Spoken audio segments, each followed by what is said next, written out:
तो भारत और New Zealand T20 series का फाइनल शोडाउन और मैदान है तिरुवनंतपुरम का ग्रीनफील्ड इंटरनेशनल स्टेडियम। चलिए इस आखिरी और शायद सबसे जरूरी मुकाबले को जरा बारीकी से समझते हैं। तो सवाल सीधा है, भारत सीरीज तो जीत चुका है, तो क्या ये मैच बस एक डेड रबर है? नहीं, बिल्कुल नहीं। सच कहूं तो T20 वर्ल्ड कप से ठीक पहले शायद ये मैच ही इस सीरीज का सबसे अहम मुकाबला बन गया है। इसे ही कहते हैं डेड रबर पैराडॉक्स। देखिए, स्कोर लाइन पर भारत 3-1 से आगे है, लेकिन जब वर्ल्ड कप बस कुछ ही दिन दूर हो तो इस मैच में दोनों ही टीमों के लिए बहुत कुछ दांव पर लगा है। ये सिर्फ एक मैच नहीं, ये एक तरह की मनोवैज्ञानिक जंग है।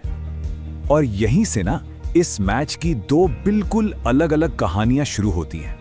एक तरफ है टीम इंडिया जो है करेक्शन मोड में, मतलब अपनी गलतियों को सुधारने के मिशन पर, और दूसरी तरफ है न्यूजीलैंड जो है मोमेंटम मोड में, यानी जीत की इस लय को किसी भी हाल में टूटने नहीं देना चाहती। तो इंडिया के लिए इस मैच का मतलब क्या है? सबसे पहले तो विशाखापत्तनम में जो 50 रनों की करारी हार मिली, उसने बैटिंग की कुछ कमजोरियां सामने ला दी हैं, उन्हें ठीक करना है। दूसरा, ये वर्ल्ड कप स्क्वाड के लिए आखिरी ड्रेस रिहर्सल है। और सबसे जरूरी, कोई भी टीम इतने बड़े टूर्नामेंट में हार के साथ तो कदम नहीं रखना चाहेगी, राइट? और उधर न्यूजीलैंड के लिए ये एक वापसी की कहानी है।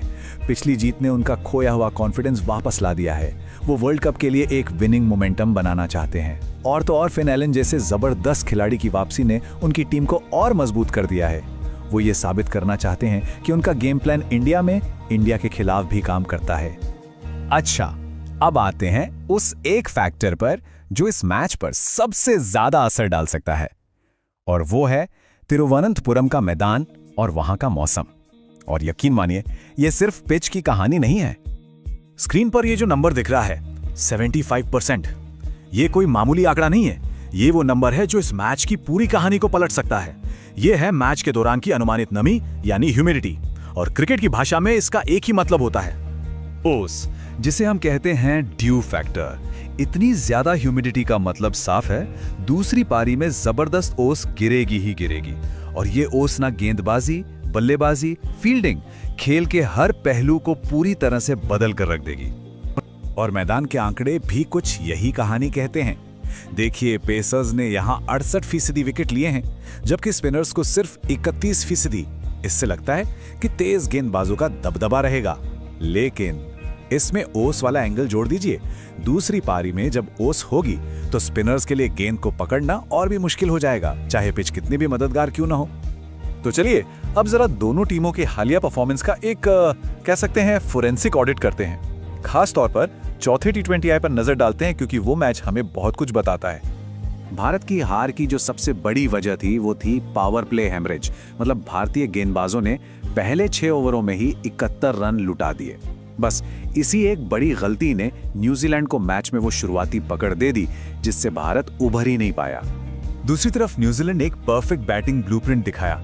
स्टेप 1, ओपनर्स की 100 रन की तूफानी पार्टनरशिप। स्टेप 2, बीच के ओवरों में भारतीय स्पिनर्स को पूरी तरह न्यूट्रलाइज करना।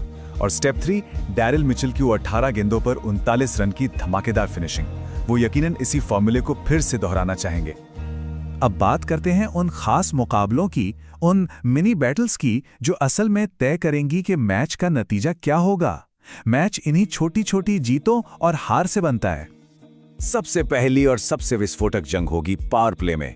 एक तरफ फिन एलन का बल्ला जो रुकने का नाम नहीं लेता, और दूसरी तरफ अर्शदीप सिंह जो नई गेंद से स्विंग की तलाश में होंगे।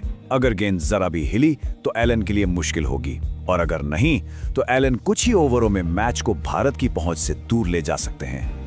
अगला मुकाबला है लोकल हीरो संजू सैमसन बनाम कीवी कप्तान मिचेल सेंटनर। संजू पर अपने घरेलू दर्शकों के सामने अच्छा करने का जबरदस्त दबाव होगा, और सामने होंगे सेंटनर जो एक शतरंज के खिलाड़ी की तरह सोचते हैं। पिछले मैच में भी उन्होंने ही संजू को आउट किया था। ये बात संजू के दिमाग में जरूर होगी। ये एक मजेदार लड़ाई होने वाली है। भारत के इन form 6 hitting machine Shivam Dube के सामने होंगे न्यूजीलैंड के attacking leg spinner Ish Sodhi. Dube को स्पिनर्स को मारना बहुत पसंद है, तो ये उनके लिए एक बेहतरीन मौका हो सकता है बड़ा स्कोर बनाने का। और आखिर में दुनिया के मिस्टर 360 सूर्य कुमार यादव का सामना होगा 150 किलोमीटर प्रति घंटे की रफ्तार से गेंद फेंकने वाले लॉकी फर्ग्यूसन से। ये है कला और रफ्तार की जबरदस्त टक्कर। एक तरफ स्काई के अनोखे शॉट्स, दूसरी तरफ फर्ग्यूसन की रॉ पेस। मजा आएगा। तो इन सारे आंकड़ों, इन सारे एनालिसिस के बाद हम किस नतीजे पर पहुंचते हैं? आइए सारी कड़ियों को एक साथ जोड़कर देखते हैं। ये स्लाइड सब कुछ साफ कर देती है। ओस की वजह से जो भी टीम बाद में बैटिंग करेगी उसके जीतने के चांस लगभग 65% है। अब T20 जैसे फॉर्मेट में ये बहुत बहुत बड़ा एडवांटेज है, इसे आप नजरअंदाज कर ही नहीं सकते। तो निचोड़ ये है कि जो भी टीम चेस करेगी वो काफी मजबूत पोजीशन में होगी। हाँ, अगर किसी वजह से ओस का असर कम रहता है तो भारत का स्पिन अटैक उन्हें थोड़ी सी बढ़त दे सकता है। लेकिन एक बात तो पक्की है, मुकाबला एकदम कांटे का होने वाला है।